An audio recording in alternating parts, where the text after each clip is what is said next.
দর্শক, আজকের বাজার দরের খবর জানবো। এ ব্যাপারে জানাতে পটুয়াখালী থেকে যুক্ত হচ্ছেন সহকর্মী এম কে রানা। রানা, আজকের বাজার দরের খবর জানাবেন। হ্যাঁ আরিফিন, আপনাকে জানিয়ে রাখি আসলে শীতকালীন যে সবজি রয়েছে, শীতকালীন সবজিতে বাজার সয়লাভ থাকায় কিন্তু আসলে শীতকালীন সবজিতে সাধারণ মানুষ কিছুটা স্বস্তিতে থাকলেও অস্বস্তিতে রয়েছে মাছ ও মাংসের বাজারে। কারণ আজকে বাজারে, পটুয়াখালীর বাজারে যে সকল মাছ, সামুদ্রিক মাছ খুব একটা দেখা না পেলেও যে পোমা সহ রামচোস কিংবা যে ইলিশ মাছ, সেটি কিন্তু দু একবার দেখা মিললেও কিন্তু সেটি কিন্তু দাম আকাশচুম্বী। পটুয়াখালী বাজারে বর্তমান বাজারগুলি কিন্তু আসলে যে জাটকা সাইজের যে ইলিশ, সেটি কিন্তু বাজারে দেখা যাচ্ছে সেটির দাম কম, যেটা সব থেকে ছোট সেটির দাম কিন্তু 400 টাকা বাজারে বিক্রি হচ্ছে।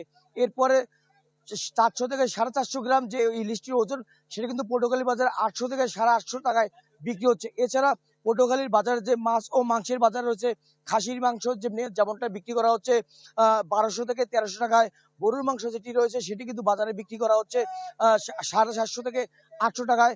সব থেকে বড় স্বস্তিতে রয়েছে কিন্তু আসলে সবজির বাজার, যেখানে ফুলকপি বিক্রি হচ্ছে 20 টাকা, আলু 25 টাকা, পেঁয়াজ 50 টাকা।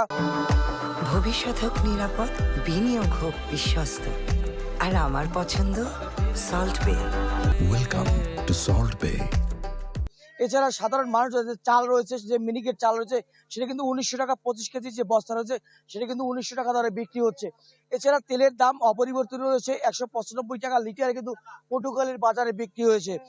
আরিফের আরেকটু যদি জানিয়ে রাখি যে সাধারণ মানুষ কিন্তু আসলে যে পোলট্রি এবং যে চাষের পাঙ্গাস, সে আমিষ এবং প্রোটিনের ঘাটতি পূরণে সেটিতেই কিন্তু তারা আস্থা রাখছেন এবং সেটি খেয়েই তারা প্রোটিন এবং আমিষের চাহিদা নিবারণ করছেন। আরিফিন, এই ছিল পটুয়াখালী থেকে সর্বশেষ। ধন্যবাদ রানা। দর্শক, আজকের বাজার দরের খবর জানাচ্ছিলেন আমাদের সহকর্মী এম কে রানা।